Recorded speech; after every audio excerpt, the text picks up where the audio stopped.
नमस्कार, दर्श न्यूज़ देख रहे हैं आप और मैं हूं आपके साथ दक्षा प्रिया। तो आज दर्श न्यूज़ पर आपको दर्शन कराएंगे हम गौरिया मठ के।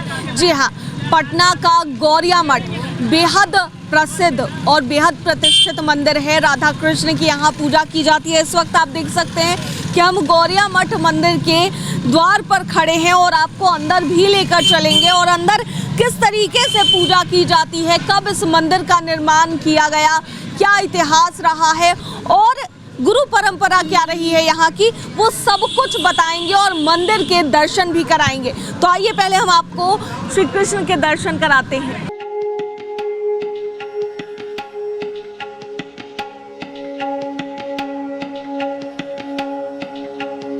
तो देखिए, इस वक्त हम मंदिर में प्रवेश कर चुके हैं और आप देख सकते हैं कि मंदिर कितना बड़ा है। और आप यहाँ पर ये भी देख सकते हैं कि तमाम लोग जो भक्त हैं यहाँ पर आसपास के, वो प्रत्येक दिन यहाँ पर दर्शन करने के लिए आते हैं। और नीचे की अगर बात करें तो नीचे में आप देख सकते हैं कि यहाँ पर महादेव की पूजा भी की जाती है। शिवलिंग है, यहाँ पर लोग आते हैं और शिवलिंग पर जल चढ़ाते हुए भी नज़र आते हैं। वहीं हम आपको दिखाना चाहेंगे कि ये तो बात रही मंदिर के प्रवेश द्वार की। प्रवेश द्वार में आप देख सकते हैं कि पूजा की जाती है, माँ तुलसी की भी पूजा की जाती है। यहाँ पर आप देख सकते हैं, यहाँ पर लोग प्रत्येक दिन आते हैं। लेकिन अब आपको लेकर चलेंगे हम प्रवेश द्वार से सीधा राधा कृष्ण के दरबार में। यहाँ पर राधा कृष्ण की जिस तरीके से पूजा की जाती है, काफ़ी प्रसिद्ध है, काफ़ी प्रतिष्ठित मंदिर है और काफ़ी वर्षों पुराना है। प्राचीन मंदिर अगर कह लें, गौरिया मठ की शुरुआत जब की गई थी तो ये मंदिर बनाया गया था। तो इस वक्त आप देख सकते हैं दुर्बदल प्रभु जी इस वक्त हमारे साथ मौजूद हैं और इनसे बात करते करते ही हम प्रभु श्री कृष्ण के जो दरबार है वहाँ पर जाएंगे। तो सबसे पहले प्रभु जी ये जानना चाहेंगे आपसे कि ये मंदिर कब बनकर तैयार हुआ था? इस मंदिर 1934 ख्रीष्टाब्द तैयार हुआ है भक्ति सिद्धांत सरस्वती गोस्वामी प्रभुपाद के द्वारा। हम लोग गौरिया मठ में चैतन्य महाप्रभु का फॉलोअर्स हूँ, चैतन्य महाप्रभु को फॉलो करता हूँ। चैतन्य महाप्रभु से परंपरा होके भक्ति सिद्धांत सरस्वती गोस्वामी प्रभुपाद, उसके बाद हम लोग भक्ति सिद्धांत औरमी गोस्वामी महाराज जी, उसका वर्तमान जो आचार्य है गौरी मठ का भक्ति सुंदर सन्यासी गोस्वामी महाराज जी। हम लोग चैतन्य महाप्रभु को साथ राधा कृष्ण का पूजा करता हूँ। यहाँ पर सुबह शाम लगभग 24 घंटा में हम लोग को 6 टाइम ठाकुर जी को भोग लगता है, 3 टाइम ठाकुर जी को आरती दो होता है। ठंडी का दिन ठाकुर जी का कंबल, स्वेटर, मोजा सबको उड़ा जाता है। गर्मी का दिन में मौसम में पंखा, कूलर, एसी लगा जाता है। ठाकुर जी को शुद्ध भाव से यहाँ पर राधा कृष्ण जी का पूजा होता है। जानना चाहेंगे कि आम दिनों में कितने लोग आते हैं और जैसे कृष्ण जन्माष्टमी होती है, राधाष्टमी होती है, उस वक्त कितने लोगों की भीड़ देखी जाती है? ऐसे आम दिन में तो लगभग 500, सुबह से शाम तक 500 यात्री आ जाता है। आज जन्माष्टमी तो पटना बिहार में राधा कृष्ण का सबसे पुराना मंदिर है, 100 वर्ष का पुराना मंदिर है। उस टाइम 10,000 लगभग जाति भक्त लोग आता है।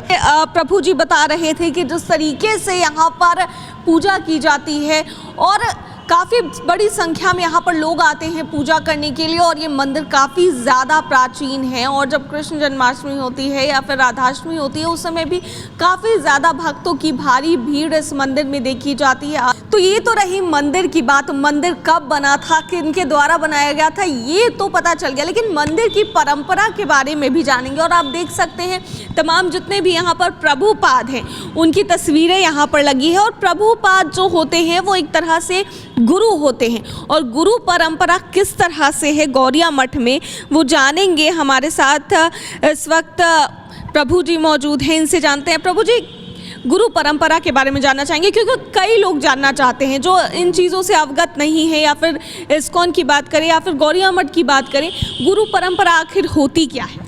गुरु परंपरा शास्त्र में बता रहा है जो संसार में तो गुरु सर्वोपरि भगवान है, श्री कृष्ण है और सर्व गुरु है, सबका गुरु है। गुरु परंपरा कृष्ण से ही हम लोग को परंपरा होकर आया है। गुरु जी को बाद ब्रह्मा जी आया है, ब्रह्मा जी को बाद हम लोग को सुखदेव गोस्वामी जी आया है, वेदव्यास जी आया है, वेदव्यास का पुत्र सुखदेव गोस्वामी आया है, सुखदेव गोस्वामी के बाद इधर रूप सनातन आदि आया है। उसके बाद हम लोग को रूप सनातन के बाद परंपरा होके हम लोग को जगन्नाथ दास बाबा जी महाराज जी जो लास्ट में छवि लगा हुआ है, जगन्नाथ दास बाबा जी के बाद गुरु जी, उसका गुरु जी है भक्तिमोहन ठाकुर जी, उसके बाद गोरक्षदास जी, उसके बाद जो इस संसार में तुमुल प्रबंध आंदोलन करके गौड़ीय मठ स्थापन किया भक्ति सिद्धांत सरस्वती गोस्वामी प्रभुपाद, इसी को गौड़ीय मठ फॉलो करता है। जिस संसार में आज जो जितना मंदिर देख रहा है आप, गौड़ीय मठ व जितना सारी मंदिर देख रहा है, इसी को द्वारा सब बना हुआ है। उसके बाद इनका बहुत सारे शिष्य था, आज इस्कॉन बना हुआ है, इसी का शिष्य ने बनाया भक्ति सिद्धांत सरस्वती गोस्वामी प्रभुपाद इसका नाम है। इसका जो शिष्य था वो इस्कॉन ने बनाया, किंतु आदि मंदिर है गौड़ीय मठ। उसके बाद जब ये चला गया, उसके बाद इसको भक्ति प्रसाद पुरकेश्वर ठाकुर जी को गुरु बना के गया है। ऐसे होके उर्लमी गोस्वामी महाराज, उसके बाद भक्ति श्री भागवत गोस्वामी महाराज, भक्ति श्री परिव्राज गोस्वामी महाराज, उसके बाद वर्तमान जो आचार्य है गौड़ी गुरु वर्ग का जो वर्तमान आचार्य है गौड़ी मठ का भक्ति सुंदर सन्यासी गोस्वामी महाराज। ऐसे करके भगवान श्री कृष्णों के होते हुए रूप सनातन होते हुए, वेदव्यास होते हुए, सुखदेव गोस्वामी होते हुए, परंपरा होके भक्तिविनोद ठाकुर होते हुए, भक्ति सिद्धांत सरस्वती गोस्वामी प्रभुपाद होते हुए, बाद में हम लोग को जो वर्तमान जो आचार्य है भक्ति सुंदर सन्यासी गोस्वामी महाराज जी। तो देखिए बता रहे थे आखिर गुरु परंपरा होती क्या है और किस तरीके से संचालन होता है तमाम जो मठ हैं उनका। लेकिन आप देखेंगे कि आप गौड़िया मठ में जब भी आएंगे, यहाँ बैठेंगे, श्री कृष्ण जी की जब आरती होती है या फिर पूजा की जाती है, उस वक्त आपको एक अलग अनुभूति होती है, आपके शरीर में एक अलग सी ऊर्जा जो है वो आ जाती है। तो यही खासियत है हर मंदिर की। तो मंदिरों के दर्शन तो हम आपको करा ही रहे, लेकिन गौड़िया मठ के बारे में और भी तमाम जानकारी हम आपको देंगे। तो आप प्रत्येक दिन आती हैं यहाँ गौड़िया मठ? हाँ, मैं प्रतिदिन आती हूँ, सोमवार को सोमवार, चाहे एकादशी रहता है उस दिन मैं आती हूँ, क्योंकि मंदिर में मुझे बहुत अच्छा लगता है। महादेव का और कृष्ण भगवान के मंदिर में, गौड़िया मठ में बहुत अच्छे उपचार होते रहते हैं। राधे कृष्ण भगवान का ये जन्माष्टमी होता है उस दिन तो बहुत अच्छा लगता है, यहाँ पे मेला उला लगता है। ये चैतन्य महाप्रभु थे जो अपना गाते थे हरे कृष्ण हरे राम, वो सब हम लोग कहाँ हैं? वो भी चाहते तो घर के बंद के अंदर करते, लेकिन नहीं, वो है मीराबाई है, पग घुंघरू बांध गली गली नाची रे। तो वो चाहती तो घर में भी रह सकती थी, घर में तो वही सिर्फ पाती ना भगवान को, लेकिन उनको था कि हम गली गली घूम के अपने भगवान को करें। तो देखिए राधा कृष्ण की भक्ति में लीन कई लोग रहते हैं और ऐसे ही राधा कृष्ण की सेवा करने के लिए हर कोई आतुर होता है, जिसे जहां मौका मिल जाए बस सेवा में लीन रहता है। ऐसे में एक और सेवक हमारे साथ मौजूद है, विश्वजीत हैं, जो काफ़ी सालों से मंदिर की सेवा कर रहे हैं और आपसे जानना चाहेंगे मंदिर के बारे में कि मंदिर कैसे इसका निर्माण हुआ और कैसे इसकी स्थापना की गई। प्रभुपाद जी भक्ति सिद्धांत सरस्वती गोस्वामी प्रभुपाद पटना की धरती पर 1933 में आए थे। सबसे पहले पटना में वो गांधी मैदान से जो सटे एग्जीबिशन रोड है, वो वहाँ पर एक प्रदर्शनी लगाए थे जिसका नाम था सत शिक्षा प्रदर्शनी, श्री कृष्ण जी का प्रदर्शनी था। गांधी मैदान में एक्चुअली वो प्रदर्शनी लगाना चाहते थे, लेकिन ब्रिटिश गवर्नमेंट के इजाज़त जो नहीं हुआ, तो फिर उस रोड जो खाली था तो वहाँ पे लगाए। लगातार 1 महीना तक प्रदर्शनी चला था और उसी प्रदर्शनी का आज एग्जीबिशन रोड का नाम एग्जीबिशन रोड हो गया। एग्जीबिशन का इंग्लिश हिंदी जो है प्रदर्शनी होता है ना, इसीलिए। तो उस प्रदर्शनी जो 17 नवंबर 1933 को हुआ था, तो उसमें मुख्य अतिथि महाराजा कामेश्वर सिंह थे। महाराजा